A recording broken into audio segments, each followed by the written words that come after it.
Hi Kannada ವೇದ YouTube ಚಾನಲ್ಗೆಲ್ಲ ಅಭ್ಯರ್ಥಿಗಳಿಗೆ ವಿದ್ಯಾರ್ಥಿನಿಯರಿಗೆ ಸ್ವಾಗತನ ತಿಳಿಸ್ತಾ ಇದೀಗ ಕರ್ನಾಟಕ ರಾಜ್ಯದಲ್ಲಿ ಒಂದು ಶಿಕ್ಷಕರ ಅರ್ಹತಾ ಪರೀಕ್ಷೆ ಡಿಸೆಂಬರ್ ತಿಂಗಳ 7ನೇ ತಾರೀಕಿನಂದು ನಡೆದು ಡಿಸೆಂಬರ್ ತಿಂಗಳ 23 2025ರಂದು ಫಲಿತಾಂಶ ಕೂಡ ಪ್ರಕಟ ಆಗಿತ್ತು ಅಂತ ಹೇಳ್ಬೋದು. ಸುಮಾರು ಅಭ್ಯರ್ಥಿಗಳಿಗೆ 93,000 ಆಸುಪಾಸಿನಲ್ಲಿ ಅಭ್ಯರ್ಥಿಗಳು ಉತ್ತೀರ್ಣ ಆಗಿದ್ದಾರೆ ಅಂತ ಹೇಳ್ಬೋದಾಗಿರುವಂಥದ್ದು. ನಂತರದಲ್ಲಿ ಈ ಬಾರಿ ದಾಖಲೆ ಮಟ್ಟದಲ್ಲಿ 3.35 ಲಕ್ಷ ಅಭ್ಯರ್ಥಿಗಳು ಅಪ್ಲಿಕೇಶನ್ ಹಾಕಿದ್ರು. ಸೊ ಅದು ಒಂದು ದಾಖಲೆ ಆಗಿತ್ತು. ಮತ್ತೆ ಉತ್ತೀರ್ಣದ ಸಂಖ್ಯೆಯಲ್ಲೂ ಕೂಡ ಒಂದು ದಾಖಲೆಯನ್ನು ಬರೆದಿದೆ ಅಂತ ಹೇಳ್ಬೋದಾಗಿರುವಂಥದ್ದು. ಬಟ್ ಆದರೆ ಒಂದು ಖುಷಿಯಲ್ಲಿದ್ದಂಥ ಅಭ್ಯರ್ಥಿಗಳಿಗೆ ಪಾಸ್ ಆದ್ವಿ ಅಂತಕ್ಕಂಥ ಖುಷಿಯಲ್ಲಿದ್ದಂಥ ಅಭ್ಯರ್ಥಿಗಳಿಗೆ ಒಂದು ಶಾಕಿಂಗ್ ದತ್ತಾಂಶಗಳ ಮಾಹಿತಿಗಳು ಸಿಗ್ತಾ ಇರುವಂಥದ್ದಾಗಿರುತ್ತೆ.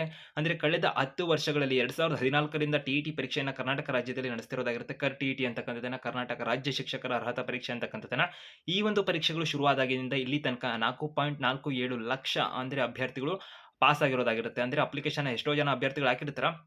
ಅಂದರೆ 10 ವರ್ಷಗಳಲ್ಲಿ ಕಳೆದ 10 ವರ್ಷಗಳಲ್ಲಿ 4,47,000 ಆಸುಪಾಸಿನಲ್ಲಿ ಅಭ್ಯರ್ಥಿಗಳು ಉತ್ತೀರ್ಣ ಆಗಿರುವಂಥದ್ದಾಗಿರುತ್ತೆ. ಅದರಲ್ಲಿ ಒಂದೊಂದು ಸರ್ಕಾರಿ ನೌಕರಿ ಅಂತಕ್ಕಂಥದ್ದನ್ನ ಅಂದರೆ ನೇಮಕ ಆದಂತಹ ಅಭ್ಯರ್ಥಿಗಳ ಸಂಖ್ಯೆ ಎಷ್ಟಿದೆ ಅಂತ ಹೇಳಿದರೆ 28,000 ಆಸುಪಾಸಿನಲ್ಲಿ ಈ ಒಂದು ಅಭ್ಯರ್ಥಿಗಳ ಸಂಖ್ಯೆ ಇದೆ ಎಂಬ ಮಾಹಿತಿಗಳು ಲಭ್ಯ ಆಗ್ತಿರೋದಾಗಿರುತ್ತೆ. ಸೊ ಇದಕ್ಕೆ ಸಂಬಂಧಪಟ್ಟಂತೆ ಹೆಚ್ಚುವರಿ ಮಾಹಿತಿ ನೋಡಿದಲ್ಲಿ ತಿಳ್ಕೊಂತಾರೆ ಏನು ಎತ್ತ ಅನ್ನೋದಕ್ಕೆ ಸಂಬಂಧಪಟ್ಟಂತೆ ಹಾಗೆ ಉಳಿದಂಥ ಅಭ್ಯರ್ಥಿಗಳ ಕಥೆ ಏನಾಯಿತು ಇಂಥಲ್ಲ.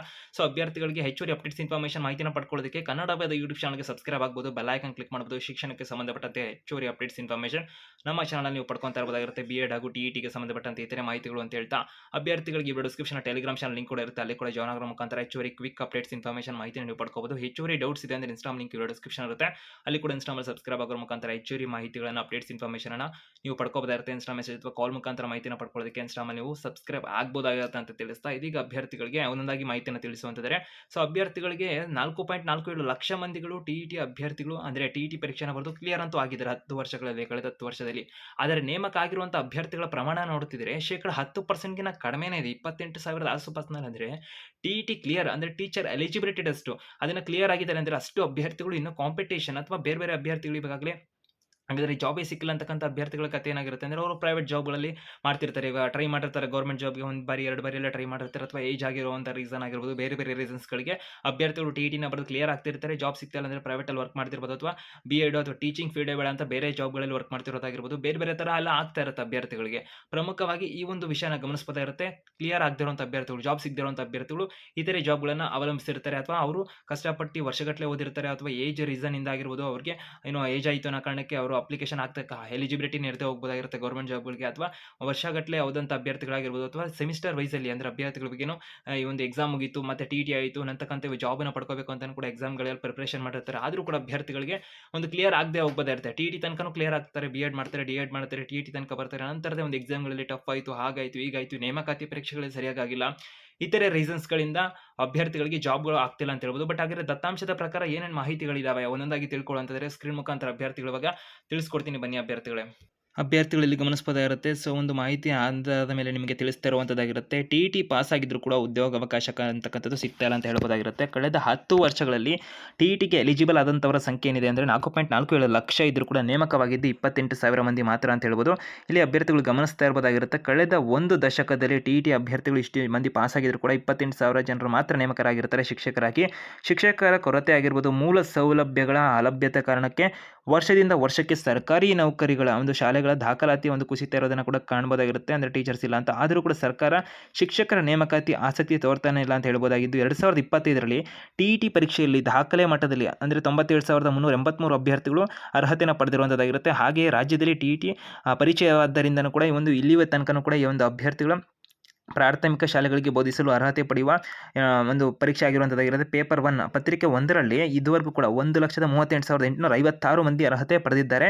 ಹಿರಿಯ ಪ್ರಾಥಮಿಕ ಶಾಲೆಗಳಲ್ಲಿ ಬೋಧಿಸಲು ಅರ್ಹತೆ ಪಡೆದಂಥವರ ಸಂಖ್ಯೆ ಎಷ್ಟಿದೆ ಅಂತಂದರೆ 3,08,395 ಮಂದಿ ಅರ್ಹತೆಯನ್ನು ಪಡೆದಿರ್ತಾರೆ ಅಂತ ಮಾಹಿತಿ ಇದ್ದು, ಶೇಕಡ 10% ಮಂದಿ ಮಾತ್ರ ಸರ್ಕಾರ ನೇಮಕ ಮಾಡ್ಕೊಂಡಿಲ್ಲ. ಅಂದರೆ ಅದಕ್ಕಿಂತ ಕಡಿಮೆ 10%ಗಿಂತ ಕಡಿಮೆನೇ ನೇಮಕ ಆಗಿರುವಂಥದ್ದಾಗಿರುತ್ತೆ. ಸರ್ಕಾರಿ ಶಾಲೆಗಳಲ್ಲಿ ನಿವೃತ್ತಿ, ಮರಣ ಆಗಿರಬಹುದು, VRS ಸೇರಿ ಹಲವು ಕಾರಣಗಳಿಗೆ ಪ್ರತಿ ವರ್ಷ ಶಿಕ್ಷಕರ ಸಂಖ್ಯೆ ಕಡಿಮೆ ಆಗ್ತಾ ಇರುವಂಥದ್ದಾಗಿರುತ್ತೆ. 2 ರಿಂದ 3 ವರ್ಷಕ್ಕೊಮ್ಮೆ ನೇಮಕಾತಿ ನಡೆಸುವುದರಿಂದ ನಿವೃತ್ತ ಶಿಕ್ಷಕರ ಹುದ್ದೆಗಳನ್ನು ಭರ್ತಿ ಮಾಡಿದಂತಾಗ್ತದೆ. ಆದರೆ ಇಲ್ಲಿ ಯಾವುದೇ ರೀತಿಯಾಗಿ ಅಂದರೆ ಒಂದು ಅಲ್ಲದೆ ಕೇವಲ ಹಿರಿಯ ಪ್ರಾಥಮಿಕ ಶಾಲೆಗಳಿಗೆ ಮಾತ್ರ ನೇಮಕ ಮಾಡ್ತಿರೋದ್ರಿಂದ ಪ್ರಾಥಮಿಕ ಮತ್ತು ಪ್ರೌಢಶಾಲೆಗಳು ಅತಿಥಿ ಶಿಕ್ಷಕರನ್ನೇ ನೇಮಕ ಮಾಡಿಕೊಂಡು ಅಥವಾ ನೆಚ್ಚಿಕೊಂಡು ಬೋಧನಾ ಕಾರ್ಯವನ್ನು ಪೂರ್ಣಗೊಳಿಸಬೇಕಾಗಿದೆ ಅಂತ ಇಲ್ಲಿ ಕೂಡ ಕಾಣ್ಬೋದಾಗಿರುತ್ತೆ.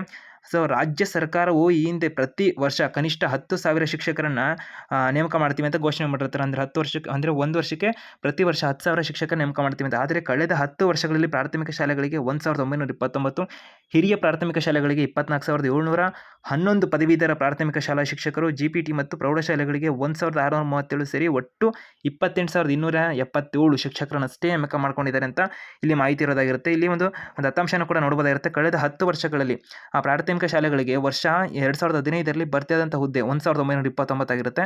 ನಂತರ ಹಿರಿಯ ಪ್ರಾಥಮಿಕ ಶಾಲೆಗೆ ಒಟ್ಟಾಗಿ ಅಂದರೆ ವರ್ಷದಲ್ಲಿ 2015ರಲ್ಲಿ ಭರ್ತಿಯಾಗಿರುವಂಥದ್ದು 5,976, 2018ರಲ್ಲಿ 3,389, 2020ರಲ್ಲಿ 1,994, 2023ರಲ್ಲಿ 13,352, ಪ್ರೌಢಶಾಲೆಗೆ ವರ್ಷ 2015ರಲ್ಲಿ 1,637.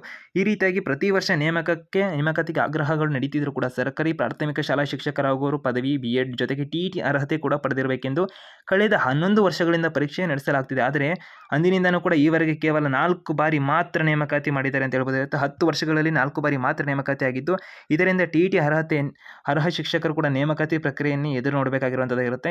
ಅವೆಲ್ಲ ಕ್ಲಿಯರ್ ಆಗಿರುವಂಥವ್ರು. ಆದ್ದರಿಂದ ಪ್ರತಿ ವರ್ಷ ಶಿಕ್ಷಕರ ನೇಮಕಾತಿ ಆದಲ್ಲಿ ಅನುಕೂಲವಾಗುತ್ತದೆ ಎಂದು ಶಿಕ್ಷಕ ಹುದ್ದೆಗೆ ಆಕಾಂಕ್ಷಿಗಳು ಆಗ್ರಹಣ ಮಾಡ್ತಿರೋದಾಗಿರುತ್ತೆ. ಈಗಾಗಲೇ BEd ಪದವೀಧರರಿಗೆ TET ನಡೆಸುವುದರಿಂದ ಹೆಚ್ಚುವರಿ ಹೊರೆ ಅನ್ನಿಸ್ತಾ ಇದೆ.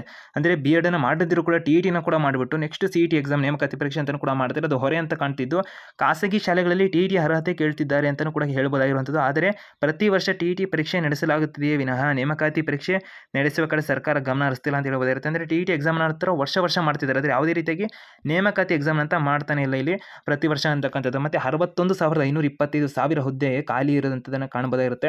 ರಾಜ್ಯದಲ್ಲಿ 41,905 ಪ್ರಾಥಮಿಕ ಮತ್ತು 4,871 ಪ್ರೌಢಶಾಲೆ ಸೇರಿ ಒಟ್ಟು 46,776 ಶಾಲೆಗಳು ಕಾರ್ಯನಿರ್ವಹಿಸುತ್ತಿರುವುದನ್ನು ಕಾಣಬಹುದಾಗಿರುತ್ತೆ. ಇಷ್ಟು ಶಾಲೆಗಳು ಇರುವಂಥದ್ದಾಗಿರುತ್ತೆ. ಪ್ರಾಥಮಿಕ ಶಾಲೆಗಳಿಗೆ 1,88,531 ಹುದ್ದೆಗಳು ಮಂಜೂರಾಗಿದ್ದು 1,38,802 ಮಂದಿ ಕಾರ್ಯನಿರ್ವಹಿಸುತ್ತಿದ್ದಾರೆ ಅಂತ ಹೇಳ್ಬೋದಾಗಿದ್ದು 49,729 ಹುದ್ದೆಗಳು ಖಾಲಿಯಲ್ಲಿದೆ ಅಂತ. ಹಾಗೆಯೇ ಪ್ರೌಢಶಾಲೆ ವಿಭಾಗದಲ್ಲಿ 44,406 ಹುದ್ದೆಗಳು ಮಂಜೂರಾಗಿದ್ದು 32,610 ಮಂದಿ ಕಾರ್ಯನಿರ್ವಹಿಸುತ್ತಿರುವುದನ್ನು ಕಾಣಬಹುದಾಗಿರುತ್ತೆ. 11,796 ಹುದ್ದೆಗಳು ಖಾಲಿ ಇದ್ದು ಒಟ್ಟು 61,525 ಶಿಕ್ಷಕರ ಹುದ್ದೆ ಖಾಲಿಯಲ್ಲಿದೆ ಅಂತ ಇಲ್ಲಿ ಮಾಹಿತಿ ಕೊಟ್ಟಿರುವಂಥದ್ದಾಗಿರುತ್ತೆ. ಕಾಯಂ ಶಿಕ್ಷಕರನ್ನು ನೇಮಕ ಮಾಡಿಕೊಳ್ಳಲು ಸಾಧ್ಯವಾಗದ ಕಾರಣ ಶಿಕ್ಷಣ ಇಲಾಖೆ ಏನು ಮಾಡ್ತಿದ್ದಾರೆ, ಕಳೆದ ವರ್ಷ ಪ್ರಾಥಮಿಕ ಮತ್ತು ಪ್ರೌಢಶಾಲೆಗೆ ಸೇರಿ ಒಟ್ಟು 43,000 ಅತಿಥಿ ಶಿಕ್ಷಕರನ್ನು ನೇಮಕ ಮಾಡಿಕೊಂಡಿದ್ದಾರೆ. ಆದರೆ ಹೊರತಾಗಿಯೂ ಸುಮಾರು 19,000 ಹುದ್ದೆಗಳು ಖಾಲಿ ಇದೆ ಅಂತ ಹೇಳ್ಬೋದಾಗಿರುವಂಥದ್ದು. ಈ ರೀತಿ ಆಗ್ತಾನೆ ಹೋದರೆ ಶಿಕ್ಷಕರ ಮತ್ತು ಗುಣಮಟ್ಟ ಅಂದರೆ ಒಂದು ಶಾಲೆಯಲ್ಲಿ ಅಭ್ಯರ್ಥಿಗಳಿಗೆ ಕಲಿಕೆಯಲ್ಲಿ ತೊಂದರೆಗಳು ಆಗ್ತದೆ. ಮತ್ತು ಶಿಕ್ಷಕರ ಕೊರತೆ, ಮೂಲ ಸೌಲಭ್ಯಗಳ ಅಲಭ್ಯತೆಯಿಂದ ಅಭ್ಯರ್ಥಿಗಳಿಗೆ ಅಂದರೆ ವಿದ್ಯಾರ್ಥಿಗಳಿಗೆ ಕಲಿಕೆಯಲ್ಲೂ ಕೂಡ ಸಮಸ್ಯೆ ಆಗುತ್ತೆ. ಮತ್ತು ಅಭ್ಯರ್ಥಿಗಳಿಗೆ ಬೋಧನೆಗಳನ್ನು ಕೂಡ ಮಾಡಲಿಕ್ಕೆ ಇರುವಂಥ ಶಿಕ್ಷಕರಲ್ಲೂ ಕೂಡ ಸಾಧ್ಯ ಆಗದೆ ಹೋಗಬಹುದಾಗಿರುತ್ತೆ. ಕಲಿಕಾ ಗುಣಮಟ್ಟ ಕೂಡ ಕಡಿಮೆ ಆಗುತ್ತೆ ಅಂತ ಒಂದು ಹೇಳ್ಬೋದಾಗಿರುವಂಥದ್ದು. ಹೆಚ್ಚುವರಿ ಅಪ್ಡೇಟ್ಸ್ ಇನ್ಫಾರ್ಮೇಷನ್ ಮಾಹಿತಿ ಬಂದಂಥ ಸಂದರ್ಭದಲ್ಲಿ ಕನ್ನಡ ಯೂಟ್ಯೂಬ್ ಚಾನಲ್ ಮಾಹಿತಿಯನ್ನು ತಿಳ್ಕೊಂತೀರ. ಅದಕ್ಕೆ ಚಾನಲ್ಗೆ ಸಬ್ಸ್ಕ್ರೈಬ್ ಆಗ್ಬೋದು, ಬೆಲ್ ಐಕನ್ ಕ್ಲಿಕ್ ಮಾಡ್ಬೋದು.